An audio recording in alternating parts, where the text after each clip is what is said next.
Hey you guys, so my dog Oliver contracted kennel cough and it breaks my heart, but he'll be okay. He has medicine. I just want to show you guys like what to look out for.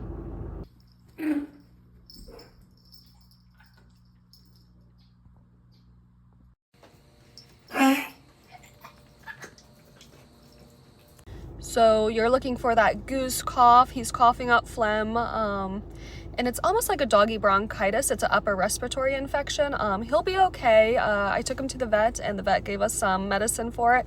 But yeah, he was vaccinated and is vaccinated.